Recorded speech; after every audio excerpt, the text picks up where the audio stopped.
संस्कृत शिक्षाका कुरा प्रस्तुत गर्दै जाने सन्दर्भमा आज 18औं श्रृङ्खला लिएर उपस्थित भएको छु र यो श्रृङ्खलाको शीर्षक रहेको छ नेपालमा संस्कृतको आवश्यकता किन। यस आलेखका लेखक हुनुहुन्छ द्वयनाथ पाण्डेय। यो आलेख 2026 सालमा शास्त्रानुसन्धान परिषदद्वारा प्रकाशित मर्यादा पत्रिकाको वर्ष 1 अङ्क 3 पृष्ठ 98 देखि 106 पृष्ठमा यो आलेख प्रकाशित भएको थियो र यसको संग्रह पछि गएर द्वयनाथ पाण्डेय स्मृति ग्रन्थमा 2059 सालमा यसको संकलनका रूपमा पुनः प्रकाशन भएको छ। नेपालमा संस्कृतको आवश्यकता किन। यद्यपि यो आजभन्दा 52 वर्ष अगाडिको आलेख हो, तथापि यसमा अभिव्यक्त भएका संस्कृतको आवश्यकता सम्बन्धी केही बुँदाहरू वर्तमानका लागि मात्रै होइन, भविष्यका लागि पनि अत्यन्त मननीय देखिन्छन्। नेपालमा संस्कृतको आवश्यकता किन। त्यसो त मानवको जीवन र मरणको दोसाँधमा बज्रन आउने कतिपय अचिन्तित अवाञ्छित घटनाहरूमा अवरोध ल्याउन अमृतदेखि असंस्कृत बीजसम्मको आवश्यकता पर्दछ भने संस्कृतलाई आवश्यकतातिर नडोर्याउनु त साह्रै कृतज्ञता हो। किनभने यसले कतिपय वृद्धहरूको जिब्राको रस लिइसक्यो र लिइरहेको छ। अझ प्राचीन आवश्यकतातिर अभिमुख हुने हो भने त शैशवदेखि वार्धक्यसम्मको एक पनि जिब्रालाई यसले छोडेको थिएन। जीवन मरणको समस्या यसैमा अल्झेको थियो, यसैमा सुसेली खेल्थे, गीतहरू यसैमा ध्वनित हुन्थे, नृत्यलाई यसैले नचाउँथ्यो, वाद विवाद यसैमा बखेडा गर्थे, कुकुर यसैमा भुक्थ्यो, वाद्य यसैमा गर्जन्थ्यो, चोरी यसैमा, दण्ड यसैमा, जति पनि अनुभूति हुन्थे यसैमा। तर म यसो भनेर माथिको शीर्षकलाई मैल्याउन चाहन्न। यो मैले बोलेको होइन, त्यो एक युग थियो, यो त मलाई पनि मान्न करै लाग्छ। यो घण्टाको सोही नजानी गतिले घुम्दैछ, सामाजिक परिवर्तन देखाउँदैछ। नेपालले जसलाई भाइचाराका रूपमा मान्दै आएको थियो, विदेशीले उसको जुङ्गा उखेलिदियो। शरीरमा छिटपुट खटिराका दागहरू देखिन लागे। अन्ततोगत्वाती पाण्डुरोगी दागहरू क्रमशः फैलिँदै गएर शरीरका अधिकांश भागहरू ढाकी शरीर अर्कै वर्णको बन्यो। बीचबीचमा भेष र सभ्यताका मुसाहरू डल्लो पर्न थाले। नवजात शिशुहरू पनि पाण्डुरोगी नै भए। संक्रामक रोग नेपालले पनि नबेहोरी सुख पाएन। सरुग्ण र अरुण दुई दल बन्यो, दुई पक्ष बन्यो। कृष्ण र शुक्ल झैँ कालो र गोरो विपक्ष र पक्ष। विपक्ष भन्छ हामी रुग्ण छैनौँ, स्वस्थ छौँ, हामीले विश्वसँग सम्पर्क स्थापित गर्ने मार्ग पहिल्याइसक्यौँ, अब त्यसलाई चौडा गर्दैछौँ। मित्रताको माध्यम हामीसँग छ, हामी पूर्ववर्ती प्रकाशलाई महत्त्व दिन्छौँ, पछिल्लोतिरको अन्धकारलाई होइन। त्यसैले पछिल्लोतिर हेर्दैनौँ, हेऱ्यौँ भने पनि टेर्दैनौँ। हामीसँग जाँगरिला औजार छन्, हामीमा ढङ्ग छ, उत्साह छ, हामी नयाँ निर्माणमा लागेका छौँ र यसैमा भव्य र सभ्य बन्छौँ। हाम्रो कर्म बहुजन हिताय छ, हामीमा दृढ विश्वास छ, अन्धविश्वास छैन। हामी मृत्युपछिको स्वर्गलोक र जीवन सधैँको चन्द्रलोक मध्ये पछिल्लोका समर्थक छौँ। कोही यसैमा अझ बढ्ता समर्थन मिसाउँदै अझ चर्को स्वरले भन्छ, संस्कृतले कहिल्यै पुग्न नसकिने स्वर्ग र त्रासयुक्त नर्कको भावनाका रेखाहरू कलिलो मस्तिष्कमा अमिट रूपले कोर्दछ। अनि त्यो अर्धशिल्पी भएर लक्ष्यहीन, गतिहीन, अर्थहीन वाक्य र स्मृतिहीन व्यवहार गर्न थाल्दछ। जीवन अन्धकारमा फाल्छ। देश असभ्यता र अज्ञानको रङ्गमञ्चमा अन्धविश्वास र जातीय भेदको मुकुण्डो लगाएर रोजीरोटीको अभिनय गरिरहेको हुन्छ। पौराणिक समाजको आकाङ्क्षा अनुरूप सञ्चालन गर्न बनेको पद्धतिले आफ्ना निर्माताहरूलाई मिलिसकेको छ। यता नवीन समाजमा भने नयाँ नयाँ पद्धतिकार आफ्नो अनुभवजन्य नयाँ संशोधन लिएर आइरहेछन्। त्यसैका प्रकाशमा विश्व अघि बढ्दैछ र नेपाल पनि त्यही पंक्तिमा उभिएको छ। आँखा चिम्लने योगभन्दा आँखा खोलेर हेर्ने नियोग चाहिएको छ। वैयक्तिक उद्धारभन्दा सामाजिक उद्धारको कदर गर्नु परेको छ। जङ्गलतिर भाग्नुभन्दा नगर निर्माणमा लाग्नु परेको छ। आश्रमको विश्वासभन्दा भवनको श्रम बढ्ता गर्नु परेको छ। प्राचीन शेष र भेषभन्दा देशलाई चाहिने नयाँ उपदेश नै भेष हुन्छ। संस्कृतले आचारको जेलभित्र सबैलाई थुनिदिन्छ। आफैले आफैलाई कुण्ठित पार्ने उदाहरण प्रस्तुत गर्दछ। परिधि साह्रै सानो पार्छ। एकातिर काम, क्रोध, लोभ, मोह, मद, मात्सर्यलाई नराम्रो शब्दमा प्रस्तुत गर्छ, परन्तु अर्कातिर प्रयोगशालामा उभ्याइएका सजीव मूर्तिहरूमा भने यी सबै टनाटन भरिएर रहेका हुन्छन्। आँखा अगाडिका पदार्थलाई पनि कुटमुट्याएर अनित्यताको गर्तमा फ्याँकिदिन्छ। संसारमा बसेर संसारका निमित्त कार्य गर्ने अनुमति दिँदैन। देखिरहेको लोक अनित्य र नदेखेको नित्यमा बन्छ। यिनै उपहास्य विषयहरूको भण्डार खोलेर संस्कृतले देखाइदिन्छ। यी तर्कहरू सुनेर झर्को लागेर हो कि चित्त नबुझेर हो, पक्ष भन्छ हामी पवित्र छौँ, हाम्रो आचरण पवित्र छ, हामी नैतिकतालाई कहिले कोही नदिन्नौँ, हामीमा आत्मगौरव राष्ट्र गौरव रहेको छ, हामी शान्तिवादी छौँ, हामीमा हाम्रो भनेर देखाउन सकिने अक्षय भण्डार छ, कसैको केही अपहरण गर्दैनौँ, जडाउरी माग्दैनौँ र सन्तुष्टि छौँ। मित्रताको सत्साह भावना मित्र शत्रुका समीक्षामै हामीसँग छ। माध्यमभन्दा भावना नै ज्येष्ठताका क्रममा आउँछ। केवल भौतिक प्रकाश मिरमिरी प्रकाश हो। ठुटो भनेर गयो भालुको मुखमा पर्ने, भालु भनेर भाग्यो ठुटो उपहास गर्ने, दानव भनेर प्रहार गर्यो मानव मर्ने, मानव भनेर सम्मान गर्यो दानव अघि सर्ने। शरीर यात्रा विचते न प्रसिद्धेद कर्मणः जस्ता कर्मको प्रेरणादायक दिव्य सन्देशले सचेत गराउँदै नठेप्रोलाई पनि काम नगरी बस्ने आज्ञा दिएको छैन।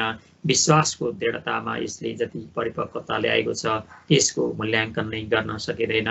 सुखी होउन्, निरोगी रहन्, कल्याणदायक कुराहरू देखुन्, कोही पनि दुखी नहोस् भनेर बहु र अल्प शब्दलाई छोडेर सर्व र किञ्चित शब्दको प्रयोग गरी भव्य र सभ्य बनाउने आकाङ्क्षा यसैमा निहित छ। स्वर्ग नरकको चर्चा पुराणमा मात्र होइन, पुराण बाइबल अवस्था आदिमा पनि नभएको होइन। यसले त परोक्ष वा प्रत्यक्षमा स्वीकार्य गराउने प्रेरणा मात्र दिन्छ, कुनै पनि मस्तिष्कमा विकृति ल्याउँदैन। यदि यसले भीति उत्पन्न गर्छ भने विश्वका जित र प्रहरीलाई तत्काल हटाउनुपर्छ। यसको वर्णभेद शान्ति र सुव्यवस्थाका निमित्त ख्याति प्राप्त छ भने अर्को रङ्गभेद अशान्तिको व्यवस्था र हिंसामा कुख्यात भइसकेको छ। यदि संस्कृतबाट रोजीरोटीको समस्या हल हुँदैन भने त्यो यसको दोष होइन, अपितु यसप्रति बद्रिन आउने दुर्भावनाको देन हो। यदि संस्कृतबाट रोजीरोटीको समस्या हल हुँदैन भने त्यो यसको दोष होइन, अपितु यसप्रति बद्रन आउने दुर्भावनाको देन हो। 19औं शताब्दीको प्रारम्भमा आफ्ना छिमेकी देशमा पौरस्त्य समाज र ऋषि सन्ततिहरू असभ्य छन् भन्ने प्रत्यक्ष देखाउन पाश्चात्य प्रभाव आएको थियो। पाश्चात्य प्रभावको कथन थियो, निरर्थक स्वप्न देख्ने एक जाति छ, त्यसको धर्म खस्रो दन्त्यकथा हो। आत्मा परमात्मा प्रत्येक वस्तु जसका लागि अथक प्रयास गरिरहन्छ, कुरा निरर्थक शब्द हो। यस्तै द्वेषपूर्ण प्रचार साधना र अपव्ययमा निकै वर्ष बिते अनि मात्र विश्वविद्यालयमा अध्ययन नगर्ने नवयुवकहरूका बीचमा यो प्रश्न उठ्न लाग्यो, के आजसम्मको राष्ट्रिय जीवन असफल भयो? के पाश्चात्य प्रणालीका आधारमा पुनः श्री गणेश गर्नु पर्यो? आफ्ना प्राचीन ग्रन्थलाई च्यात्नु पर्ने भयो? के दर्शन शास्त्रलाई जलाइदिनु पर्यो? के धर्मोपदेशकलाई धपाइदिनु पर्यो? के मन्दिरहरू भत्काइदिनु पर्यो? यो एउटा क्रान्ति आयो युवक वर्गमा। बाल मस्तिष्कमा भने पाश्चात्य प्रणाली एउटै रूप लिएर मिल्यो। यही विषाक्त प्रचार र प्राणघाती प्रहारले हिन्दू संस्कृति छिन्न भिन्न भयो। यसैको मरणासौचमा पाश्चात्य प्रणालीद्वारा तयार भएका हिन्दूहरूले हिन्दू धर्मग्रन्थ आचार र विचार आदिको तिलाञ्जली दिए। आफ्नो मौलिकताको शुद्ध शान्ति भयो। दासतामा परमानन्दको अनुभव हुन लाग्यो। बस विजेताको विजय पुरा भयो। पतन पराकाष्ठमा पुग्यो, परन्तु हिन्दू संस्कृति अमर थियो, त्यो केही गरे पनि मेटिएन। त्यसैले यसको मूल अमर छ, आधारशिला अमर छ। हिन्दुत्व देहात्मवादी होइन, अध्यात्मवादी हो। उसका दृष्टिमा देहाध्यास अज्ञानमूलक हो। जन्म, शिक्षा, दीक्षा, सङ्घ, संस्कार, वातावरण अनेकौं कारणमा हिन्दुत्व हार्दिक विश्वास राख्दछ। यी सबै कुराहरूको भण्डार खोलेर संस्कृतले देखाइदिन्छ। यसरी पक्ष विपक्ष जन्मदै मर्दै गइरहेका छन्, परन्तु त्यो परिस्थिति एक श्रेणीबाट अगाडि आएको छ। अब म शीर्षकतिर फर्कँदैछु। नेपालमा संस्कृतको आवश्यकता किन? यसमा समयको निर्धारण नभए पनि जुन समयमा म नेपालमा छु त्यसै समयको नेपालमा संस्कृतको आवश्यकता किन, यसैलाई लिन्छु। पहिले उपर्युक्त दुवै पक्षमा एकले अर्कालाई चिन्न सकेको थिएन, सम्झौता हुन सकेको थिएन, परन्तु अहिले परिचय बढ्दैछ, मित्रता अङ्कमालका निमित्त लालायित छ। पहिले भुल भए तापनि अहिले भुल नगर्ने स्थितिमा आइपुगे। अब एकले अर्काको एक एक मर्म बुझ्ने अभ्यास बढ्दै आइरहेको छ। एउटाले अर्कालाई नवच्याउने सभ्यता बढ्दै आएको छ। अन्य मुलुकसँग सम्पर्क स्थापित गर्न धर्मको पनि हात छ भन्ने कुरा यथार्थमा आइसकेको छ।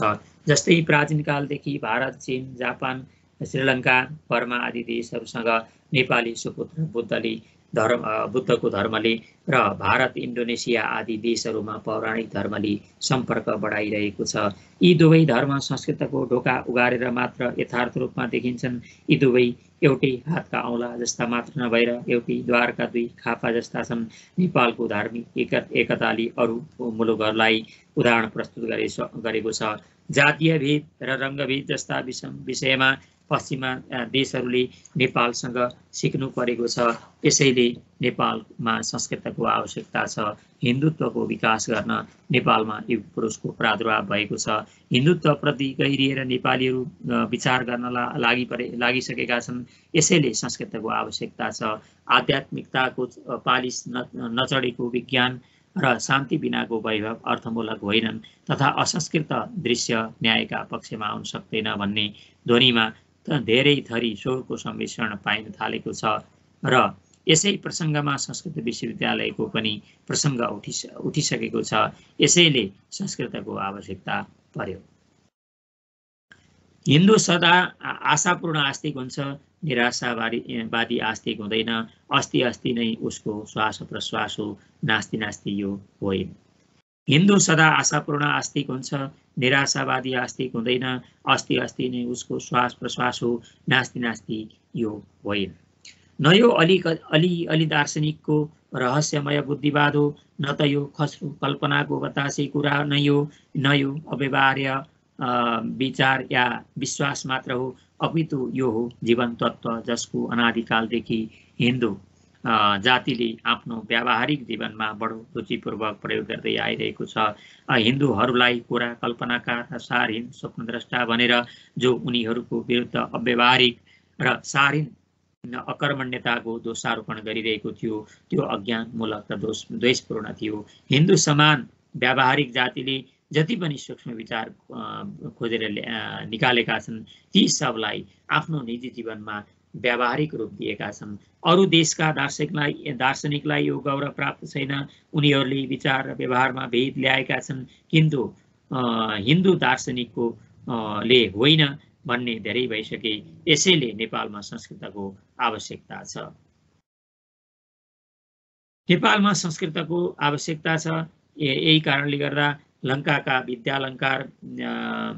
विद्यालङ्कार विश्वविद्यालयका उपकुलपति डाक्टर कार्ल डब्लु गुणवर्धनले त्रिभुवन विश्वविद्यालयको 9औं दीक्षान्त भाषणमा भन्नुभएको थियो, राष्ट्रहरूले वैज्ञानिक तथा टेक्नोलोजीका क्षेत्रमा आफूलाई विकसित गराउँदा आफ्नै ऐतिहासिक, सामाजिक, सांस्कृतिक तथा धार्मिक पृष्ठभूमिलाई पनि दृष्टिगत गरेर काम गर्नुपर्छ। भाषा, दर्शनशास्त्र तथा इतिहासको अध्ययन मानसिक विकास गर्न गरिने अभ्यास बेकामको छ भन्ने धारणा गलत छ भन्नु हुँदैन। उदार कलालाई प्राविधिक शिक्षासँग सम्मिलित गराउन सके वर्तमान युगका प्राविधिक तथा वैज्ञानिक उपकरणहरूलाई व्यक्ति, राष्ट्र तथा सम्पूर्ण मानवताको भलाइमा कसरी उपयोग गर्न सकिन्छ सो हामीले जान्न सक्दछौँ। भौतिक साधनहरूबाट मात्रै शान्ति प्राप्त हुन सक्दैन भन्ने कुरा सत्य हो। मन तथा आत्माको सन्तुष्टिबाट नै आनन्द प्राप्त हुन्छ। यो आनन्द वैज्ञानिक साधनहरूबाट मात्र होइन, यो आफैमा विकसित हुनुपर्छ। उहाँ जस्ता कुनै पनि उच्च स्तरका विद्वानहरूको यस्तै विचार छ। त्यस्तै अर्को विचार पनि एक श्रेणीमा अगाडि बढेको छ। स्थान, समय र उपकरणको परिधिभित्र मात्र रहेर वेद ध्वनि हुनुपर्छ र स्त्री शूद्रलाई वेद ध्वनि सुनाउनुहुँदैन भन्ने भावना हटी आधुनिक सभा गोष्ठीहरूमा रेडियोबाट समेत वेदध्वनि सुनाउन अग्रसर भएका देखिन्छन्। ताना मार्ने त अल्पज्ञ र दासताको तुत्रोसँग आफ्नो आत्मा अरूसँग साटिसक्ने हुन्। उपयुक्त डाक्टरको भनाइलाई कार्यान्वयन गरौँ भने नेपालमा संस्कृतको आवश्यकता छ। धर्म, संस्कृति र साहित्यको त्रिकुटीमा आधारित संस्कृतको जलरीबाट चुहिएको शब्दजलले प्रत्येक खुट्टालाई प्लावित गराउँदै सत्यम शिवम सुन्दरको भावनाले आचारवान, प्रचारवान, विचारवान बनाउन सक्दछ। क्रिया खाए पनि संस्कृतकै काखमा नेपाली साहित्य भएर खेलिरहेछ। साहित्यको दर्पणमा समाजको प्रत्येक अवयव प्रतिबिम्बित भएको हुन्छ। समाजमा चढीको रूप रङ्ग, त्यसको उच्चता, नीचता, सभ्यता, उत्थान पतन यसैमा धेरै स्पष्ट हुन्छ। साहित्यले नै समाजको उच्छृङ्खलता र गम्भीरता छुट्याइदिन्छ। साहित्यले संस्कृति र धर्मको दुई पखेटा हालेको हुन्छ, जसका भरमा अनन्ततामा उड्ने क्षमता राख्छ। यसको ज्ञान संस्कृतद्वारा आर्जन गर्न सकिन्छ। नेपाली साहित्य यसैको मलजल्दी मौलान लागिरहेछ। संस्कृतप्रति विद्रोह राखी 2-4वटा कर्णकटु शब्दको मौलिक निर्माण भन्नु विडम्बना मात्र हो। यसैले संस्कृतको आवश्यकता छ। नेपालको इतिहास यथार्थतामा देखाउनु छ भने, पुरातात्विक अन्वेषणलाई सर्वाङ्गपूर्ण बनाउनु छ भने नेपालमा संस्कृतको आवश्यकता छ। प्राचीन तथा अर्वाचीन प्राच्य एवं पाश्चात्य आदर्शको विषमतामा एक रहस्य निहित छ। दुवै आफ्नो प्रबल न्यायसङ्गत आधारमा प्रतिष्ठित छन्। दुवैमा वैमनस्यताको मूल कारण हो। मिथ्या भ्रान्ति ठीक हो। धर्म जीवनमा प्रभावपूर्ण तत्त्व हुनुपर्छ। यदि आध्यात्मिकता, दुःख, कठोर यातना र संसारको निस्सारता नै धर्मको रूप धारण गर्दछ भने यो दुःखवाद आफ्नो बढ्दै चढ्दै गएको रूपमा आत्माको यस्तो घोर विषाद र निराशाको दुस्वप्नलाई जन्म दिन्छ। जसरी मध्ययुगमा उसको हीनतम अवस्था व्याप्त थियो, जगत विषयक यस्तो निराशावादी भावना आफ्नो स्वल्प प्रकट र स्वल्प सहिष्णु अवस्थामा पनि जीवनलाई निरुत्साहित गर्ने काममा अधिक बलवान सिद्ध हुन्छ। अतएव यो जीवनको सच्चा नियम एवं पथप्रदर्शक हुन सक्दैन। त्यस्तै पश्चिमको धर्म विमुखतामा अर्को भ्रान्ति छ। यसका अनुसार पश्चिमले धर्मको दाबी र आग्रहलाई न्यूनतम बनाएर मध्ययुगको धार्मिक भावनाबाट उठेर पुनरुज्जीवन र धार्मिक सुधारको किनाराबाट लम्कँदै आधुनिक बुद्धिवादी भावना विकास गर्यो, जुन भावना साधारण पार्थिव जीवनलाई मात्र होइन, मात्र आफ्नो मुख्य विषय मान्दछ। तथा निम्नस्तर अङ्गको अध्यात्म जिज्ञासा शून्य धर्मले आफूलाई चरितार्थ पार्न खोज्छ। यो एक भूल हो, किनभने पूर्णता यस्तो सीमा एवं संकीर्णताको परिधिभित्र प्राप्त गर्न सकिँदैन। जो मानव जीवनको पूर्ण विधान, गम्भीरतम प्रेरणा तथा गुह्यतम आवेगलाई इच्छा नगरोस्, उच्चतम ज्योति र शक्तिले नै निम्न स्तरलाई परिचित, उदात्त र चरितार्थ गर्न सकिन्छ। कुनै एक जडवादी आफ्नै निमित्त आफ्नो शक्ति र एकाग्र गवेषणको उचित फल अधिगत गर्न सक्दछ भने कुनै एक तपस्वी पनि आफ्नो वैयक्तिक निजी मोक्ष अवश्य प्राप्त गर्न सक्दछ। तर यी दुवै थरी मनुष्य जातिका सच्चा मार्गदर्शक र त्यसको नियमोपदेशक शास्त्रकार हुन सक्दैनन्। अतएव अति बौद्धिक, अति मानसिक, आध्यात्मिक सत्यको दिव्य सन्देश हृदयङ्गम गर्दै भौतिकतालाई अँगालेमा विश्वको सफल विश्वास्य बन्न सक्दछ भन्ने धेरैको धारणा बनिसकेको छ। यसो गर्न पहिले संस्कृतकै ईँटले जग लगाउनुपर्छ र वैज्ञानिक महल खडा गर्नुपर्छ। अनि मात्र यस कारखानाबाट देशको गौरव र इमान्दारीलाई बचाउँदै अधिकार र कर्तव्यको सदुपयोग गर्न निष्पक्ष राष्ट्रका कर्णधारहरू उत्पन्न हुन थाल्नेछन्। स्वसंस्कृतको विषयमा परकीय भाव र प्रवाहित भइरहने बुद्धिको तुच्छतालाई समाप्त पार्न सबैमा आत्मीय भाव अङ्कुरित गर्न संस्कृतका दिव्योपदेशहरू जीवनमा लागू गर्नुपर्दछ। त्यसकारण नेपालमा संस्कृतको आवश्यकता छ। अन्तमा यो भए शीर्षकको विषय। अशीर्षक विषय के छ भने वर्तमान नेपालमा संस्कृतले न मर्न पायो न बाँची जस्तो गरी बाँच्न पायो। वर्तमान नेपालमा संस्कृतले न मर्न पायो न बाँचे जस्तो गरी बाँच्न पायो। एकातिर विश्वविद्यालयको प्रसङ्ग उठ्दैछ भने अर्कातिर संस्कृतका पाठशालाहरू पानीका फोका झैँ फुट्दैछन् र बिलाउँदैछन्। त्यसैले सुसंस्कृत हृदयले एकैपटक उत्साह, अनुत्साह, उल्लास र खेदको स्वाद लिनु परेको छ। त्यसैले संस्कृत हृदयले एकैपटक उत्साह, अनुत्साह, उल्लास र खेदको स्वाद लिनु परेको छ। अस्तु, धन्यवाद।